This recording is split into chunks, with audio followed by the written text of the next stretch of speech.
कुठे गेली बा पिंके? पिंके आजीने चहा केला नाही का काही? बोलली बाई घना नाही निरा पसरली अशी. काय माय दुपारी झोपा वाटते काय सांगा, ढाराढोर झोपते निरा. रात्रीने का जागरण करते का काय सांगा, दिवसा एवढी झोप लागते. आलं बाई चालतं फिल्टर टेप रेकॉर्डर. पण या टेप रेकॉर्डर वर गाणे शेवटी मास लागतात पिंकीच्या नावाचे. पिंके आ पिंके, पिंके आ पिंके. त्याच्या मागना पुढे काहीच वाजत नाही या कॅसेटीत. काय म्हणता आत्या? काय म्हणता त्या आत्या? का व? ते मोठ्या भाऊची तब्येत नव्हती बरोबर. काय मोठे बाबा जशी तर तू म्हणत ना भेटीला जातो. मी बी येतो म्हणलं सांग. नाही तर भुसकून त्याच्या गाडीवर बसशील आणि निघशील. आपण दोघीच जण जाऊ एसटीनं. माई बी भेट होते. आता तो घर आहे तर तू पता जात माय. आता इवायचं जरी झालं ना तरी पहिले तर माय भाऊ आहेत माहिती. हा आता इवायचं ना तर धरून का मी काय बसू का घरात? मा भाऊ आहे माय. आम्ही सांगते मग ती लहानाचं मोठं झालो, खेळलो बागडलो. म्हणलं भाऊच्या भेटीला मी बी येतो. काही चालली गेली का हाय तुला? आम्ही उद्या चालली होती. नाही जशी उद्या निधीला सुट्टी आहे तर मग चाललो होतो उद्या. असं का माय बाई? हे पाय मग मी येतो माय. त्याला मला राहू दे म्हणा तू. तसे बी हमेशा सासर वडील जाणं काही योग्य नाही. उगाच त्याचं काय काम आहे? मी हाव ना संग. आपण दोघी सासू ना जाऊ, एसटीनं जाऊ. निधीली घेशीन तर घे, नाही राहू दे तिच्या बापाजवळ तिले घरी. तसं बी तिले कुठे नेला आलं की बिमारच पडते ते. दोघीच जाऊन चाललं येऊ भेट घेऊन. तर माईले फोन करून सांगून देतो स्वयंपाक करून ठेवा म्हणा, आम्ही येतो. गेलं जेवलं तर ती मोठ्या भाऊच्या घरी गेलं, भेट घेतली, सपसुपारी घेतली की चाललं. चला ना मग तुम्ही. पण ते येतात म्हणजे तेली का भेट घेऊन नाही का माय? काही बोलता का? जाऊ येत ना. मोठे बाबा का लय लोक आहेत का? लय दूरचे आहेत का ते? नाही ते येतील. तेले मी म्हटलं चला म्हटलं तुम्ही बी. मग काय तर माय सगळं चुलत बहिणीचं म्हटलं. मग अशोक बाबाच्या घरचे लागे सचिन काकाच्या पोरी सगळ्या जणी येऊन गेल्या म्हटलं. जवाई गिवाई आलते द्यायचे. मग मा बाबाला वाटत नाही का की आपली पोरगी आपलाही जवाई आला पाहिजे. तर येऊ द्या म्हटलं. काय घोर आहे? मोठी गाडी घेऊन जाऊ आता. मग तो बाबाला वाटते तर नेम आहे. तसं त्याला काय काम आहे? त्या म्हटलं की येतेच तो. असले 17-15 काम तर सोडून देते मायबाई. आपण तर त्याला उत्सुक काही म्हणलं तर त्याच्या मायबाई खंडीवर कामच सांगते. काल त्याला म्हणलं का रे? म्हणलं लय दिसाची म्हणलं रे मी गायगावले गेलीच नाही. चाललं म्हटलं गायगावले ने ना म्हणलं मले गणपतीचं दर्शन होते. मायबाई एवढं मला काम तुले कुठे सुचलं? नसं करतं का? मी काही कामा दिसतो का? माय जसं काही त्याला 10-15 दिवसासाठी मुक्कामीच चाल म्हटलं होतं. आणि दुपारी चालले गेले की बरी गाडी घेऊन. संध्याकाळची पारी गाडी नव्हती घरी. कुठे गेलत?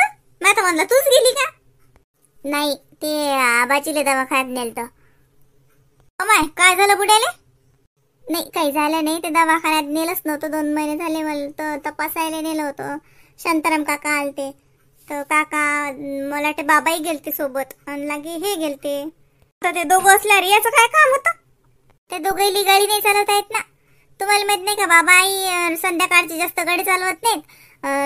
लागे शांताराम काकाले मोठी गाडी चालवता येत नाही म्हणून येले न्याय लागलं गाडीचा ड्रायव्हर म्हणून. बर का चहा केला नाही का?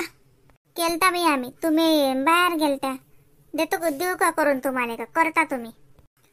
तर कर ना मग. त्यात पूड द्यायला लागत होता माझ्या. घेत होती मी गरम करून. मग आता भल कसा जीवार आहे ते करणं एकलीचं. राहू दे. नाही तर तुझ्या जीवार आलं तर काही पेत नाही. एवढं काय चहा पिल्यानं काय अंगात रक्ती वाढते काय? राहू दे माय. चहा नाही घेतलं की दी हे पाय कशा जांभोया येतात निरा.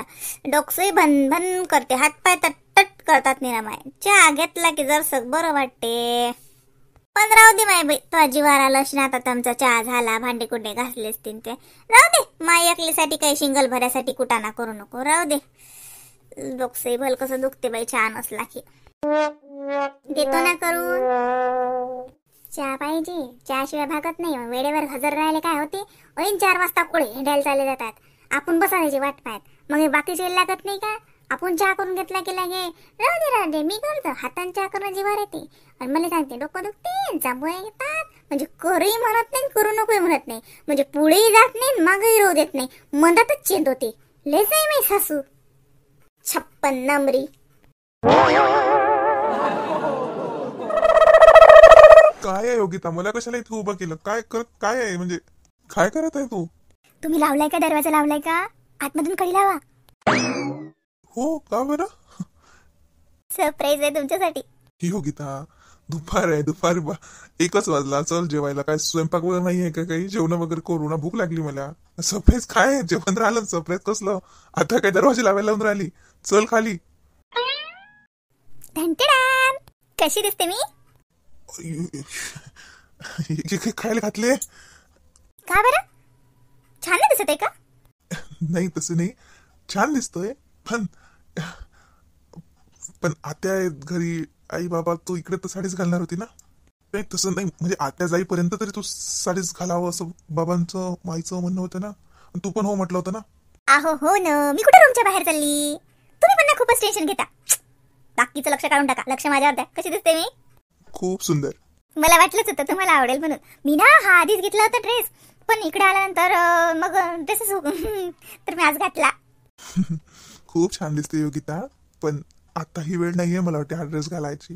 कारण आत्या आहे घरी आणि तुला माहित आहे तिचे विचार. तुला सांगितले ना, तू कालच सांगितलं ना मला की आत्या कुठपर्यंत जाऊन बसली होती. तर थोडस जुन्या विचाराची आहे ती. तर तुला जर या ड्रेसमध्ये तिनं बघितलं ना, तर ती विचारच बदलून टाकेल. तिला असं वाटेल की तिला आता असं वाटते की योगिता खूप छान संस्कारित साडी घालून डोक्यावर पदर घेणारी मुलगी आहे बा. माझ्या भावाला चांगली सून मिळाली. असं चांगलं वाईट मी नाही म्हणत बरं की साडी घातली तर चांगलं, ड्रेस घातले तर तुम्ही बा खराब. तसं काहीच नाही बरं योगिता. पण तिचे विचार तर जाऊ दे ना. आहो मी कुठे आत्याच्या समोर चालली? मी फक्त तुमच्यासाठी घातला. तुम्ही सांगा, आवडला? ड्रेस पण आवडला आणि ड्रेस घालणारी पण आवडलेली आहे, काही विषयच नाही. हो ना, आम्ही ना तिकडे तर जरूर घालेल मी. आता तिकडे नाही ऐकणार म्हटलं, आता सांगून ठेवते. नाही तिकडे मी कशाला नाही म्हणणार आहे. आणि तिकडे आई बाबाचंही पण काहीच नाही नसणार आहे. आता हे कसं थोडस इकडे पाहायचं. आता जेवणाचं मूड गेलं माझं, भूक गेली माझी. तुला पाहून भूकच गेली. आता काय चला मी साडी घालते, पटकन खाली जेवायला जाऊया ना, सगळेजण वाट पाहत असतील. अरे हो, स्वीटूताईच्या घरी जायला लागेल ना, उद्या जाऊ आपण. हो चालेल. बरं मी चेंज करून येते. हो जा, ये. छान दिसून राहिली बरं, खूप मस्त. फोटो काढू का? आपण आता जेवायला जायचंय ना, नाही तर काढले असते. आपण तसं कुठं फिरायला नाही गेलो. इथं म्हटलं काय माहिती कुठं न्याल मला फिरायला. कुठंच नाही नेलं तुम्ही तर. आता राहू द्या, आता आपण तिकडे जाऊ ना, तर तिकडेच फिरू. हो ये मग तू चेंज करून, मी जातो खाली. काय बाबाचंही बरोबर आहे, पण काय समजत नाही. आता ते तर जाणारच आहेत ना. बाबा काऊन नाराज होऊन राहिले? राजू जाते. बाबाच तर किती वेळा म्हणत की राजूला नोकरी करा, तू शिकला, हे झालं ते झालं. आतापर्यंत राजू कॅनडाला जायला तयार होता, तर बाबा हो करत. आता जरा मुंबई पुण्याला जातो म्हणते, तर त्याच्यात बाबा तिसरा फोन आहे बाबाचा हा. राजू जाते. तो गेला की आम्हाला काही गमणारच नाही. आता लय घरात मस्त वाटते. सुनबाई हाय, हे हाय. किती खेप झालं सांगणं मला तेच ते. काय बाबाच्या मनात काय चालू आहे? शिटू काही समजतच नाही मला. राजूचं तर आहे वाटतं तयारी तिकडे जायची. काही त्यानं काही म्हटलंय नाही. आता जाईनच नाही, बरोबर आहे ना. आता नोकरीवाली बायको पाहिजे होती, त्याला नोकरीवाली बायको भेटली. आता ती पोरगी एवढी शिकली सवरली, ती का घरी थोडी बसणार आहे? ते तर नोकरी करणारच आहे. शिटू मा कुठे गेली मी? शिटू का रे? शिटू कुठे? पुरी सांग माय. ती उभी आहे मावशी नाही म्हणत की काय म्हणता आई? बैर टप्पर, कोणा सकाळची आवाज देऊन राहिली हो तुले? काय म्हटलं आई? सांग काय करा की जीवाकडची शिटू करत सारा घर हिंडली मी. आता तो म्हणते स्वयंपाक खोलीत आहे का? काय झालं? काऊन अशी सुस्त उभी आहेस? काय दुखती गिकते का? काही चकलं दोघायचं.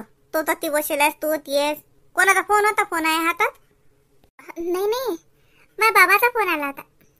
मग काय झालं मग? नाही काही नाही झालं. बाबाचा फोन आलता तसाच. मी इकडे होती तर बसली बोलत. ते श्यामले घेतलं त्याने, ते टीव्ही पाहून राहिले. मी म्हणलं माहित होता ती बसेलाय, पोरग त्याच्या जवळ आहे, तू होतीस. मी शिटू करून राहिले, आवाज देत नाहीस. बरं संध्याकाळी स्वयंपाकाचं काय आहे म्हणलं. मला काही जास्त जेवा लागत नाही. बरं हे बाय सकून जेवलं ना, तेच घाटीशी येऊन राहिलं बाई. आज निरा मला घाटीशीच येऊन राहिलं बाई. ते काय ऍसिडिटी होय का फॅसिलिटी होय, ऐशी का तैशीच करते बाई मायनीरा. मला ते द्यायला ती गोळी असते तो आजवडती घेतो मग तसं बरं वाटते बाई मला. 3 दिवस झाल्याशिवाय तुम्ही संडासले गेले नाही. सांग काय करू. पोटाचं गच्च भरेल आहे आणि खायला बसलं ना तर अन्न बी धकत नाही, कारण पोटातलं काही झालंच नाही बाहेर, तर काय धकणार आहे. हा निरा कसं कसं धुवून राहाय बाई मला संडास होत नाही बाई साफ. त्याच्यानं मला ना जेवण जाऊन नाही राहिलं, निरा घाटीशी जेवून राहिलं. ते कसंच्या कसं होऊन राहिलं बाई मला. आई काही नाही, तुम्हाला बद्धकोष्ठीचा त्रास होऊन राहिला, ते औषध दिलाय ना, मग ते औषध घ्या ना तुम्ही. माय घेतलं होतं ना, आता या 2 दिवसात नाही घेतलं. हा ते घेऊ का जर झाकण भर घेतलं की बरं राहते. मी बाय मासाई पाक नको बाई, मी काही जेवत नाही राहते. मला काही सिंगलभर दूध गीत द्यायचं आणि झालं, मी निजून राहतो. तुम्ही तुमचं करा आणि जेवा. आई मग खिचडी देतो तुम्हाला करून. खिचडी का काहीच खायची इच्छा नाही माहिती, तू काही म्हण. काही नाही होत, जेवा थोडस. तुमचं का पोटथोडी बिघडलं ते काही नाही होत आई. थोडस होते कधी कधी. ते औषध दिलाय ना बद्धकोष्ठीचं, ते घ्या औषध, मुलांना बरं होते. मी करतो ना स्वयंपाक. हे पाहिजे होतं काय म्हणतात तो, नाही तर तू खिचडीच लावून सगळं येलेस. मला जीवावर आलं. विचार मग त्याला खाते का तर सासरे खातात, या दिनुसच भले नखरे चालतात. हे नाही खातात ते नाही खात. विचारतो नवऱ्याला खात असेल तर दे लावून मग खिचडीचा कुकर. काय झालं तुला, काय झालं माय, काय म्हणताय बाबांनी काही म्हणलं घेतलं का, काय काय साजरा आहे सबन तिकडे. नाही चांगलं आहे सगळं. आता राजू चालला तर तेच बाबाचं तुम्हाला सांगितलं त्या दिवशी फोन आलता, राजू चालला. आता तेच आज सकाळी केला बाई, राजू चालला आता. ते तिकडे फ्लॅट घेतात. आता याला बाई राजूचं ठरलं जातात ते आता. आता त्या पोरीचा इंटरव्ह्यू झाला की जातात बाई, तितकंच सांगतात मला. आता राजू जाती हे तर सगळेच माहित आहे ना. बाबाला कोण 10 वेळा तसं वाटलं. आता मला वाटते आई बाबाला असं वाटते की राजून जाव नाही, असं मला वाटते बरं त्याच्या बोलण्यावरून. कारण कसं आता कसं किती म्हटलं तरी आता इतके दिवस गोष्टी होते आणि सारा माहिती दांगडत असे. आता जर माई आईच हजरी राहून राहिली म्हणे योगिता संग सांगत ना बाबा. लगे योगिताही मस्त राहते मग दिवसभर, मस्त अशी घरात किती म्हटलं तरी आता हिंडणं फिरणं मस्त वाटते. म्हणत बाई घरात सून असली की मस्त धंदा करते म्हणत. आपल्याला विचारते बाबा चहा देऊ का, बाहेरून आलं की पाणी आणते म्हणे. म्हटलं बाबा पा आता ते करते. तर म्हणत हो ना पा आता चालले गेले हे की मग डबल आम्हीच राहू म्हणत दोघ असं सांगत. पाय आता ते तर आहेच मा, तसं तर साऱ्याचीच गती आहे आता. नोकरीवाले लोक करायतात माय, त्याच्या नोकरी आहेत ते पैतातच. बरोबरी आहे माय, ज्याचं त्याचं आता पोटा पाण्याचं मन. आता राजूला नाही पोटा पाण्याची गरज माय, हाय त्याच्या घरी भरभक्कम, पण ती त्याला भल्ली खाज आहे ना माय. आता शिकल्यावर कोणाला रिकामा बसा वाटते का माय बाई. ती पोरगी माय त्यानं शिकेल केली, नोकरीवाली केली, तेच काय बसते माय मुकी. तिला वाटते ना की आपण एवढं शिकलं सवरलं, नोकरी लागली होती ते पोरगी समजा नोकरीवर जशी, आताही तिला लागते नोकरी. ते काल राहणार आहे माय गावात, जाई नसते तिकडे.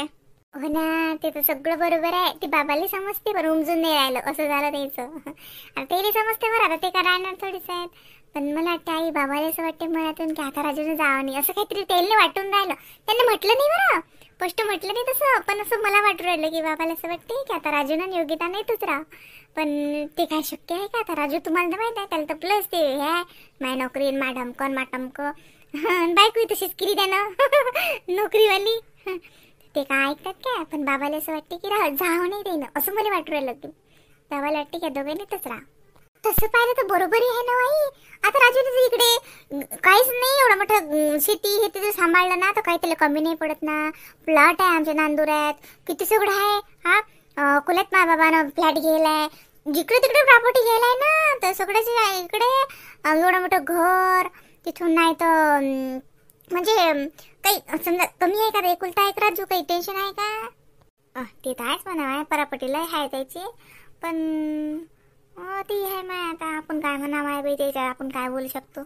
नाही आई मला काय वाटते आता नाहीतरी योगिता आणि राजू येऊनच राहिले की नाही आपल्या घरी, ते जरसक समजावून सांगता का तुम्ही. नाही त्याला नाही असं म्हणजे दुरून माय त्याच्यात मी काय म्हणू माय बाई. आपण पाहिलं माय किती झालं तरी नातं दूरच माय. नंदची सासू म्हण का काही ना काय ऐकीन ते पोरगी. नाही नाही, तुमची समजावून सांगायची पद्धत चांगली आहे. तुम्ही डायरेक्ट नका सांगून दिले, पण असं इकडून तिकडून काहीतरी काहीतरी तुमची बुद्धी लावून सांगा ना समजावून, की तिच्या मनात काहीतरी वाटलं पाहिजे. राहिली तर राहिली इकडे. तर म्हणजे तेवढंच मा बाबाचं. काय आता काय म्हणा, स्वार्थ म्हणा का हलकट म्हणा, तुम्ही मला काही म्हणा, पण आता इकडे का तिला काय नोकरी लागणार नाही का तिकडे जा नोकरी नाही लागणार. ठीक आहे, तुमचं शिक्षण लय मोठं आहे मा, इकडे तुम्हाला नाही जमणार, पण काही कंपन्या टाकू शकतात, काही बिझनेस करू शकतात. शिकेलात दोघे जण, पैशाची काय नावा नाही. किती पैसा लागला तर माय बाबा त्याच्या बिझनेसला लावतात. त्या दोघांनी इकडेच बिझनेस करा, हे करा, असं काही जसं पानं समजून सांग ऐकलं तर ऐकलं योगितांचं ऐकलं तर राजू ऐकतेस. आता समजा तिनं जर म्हटलं तर याचं मग आपस टांगणीवर राहते.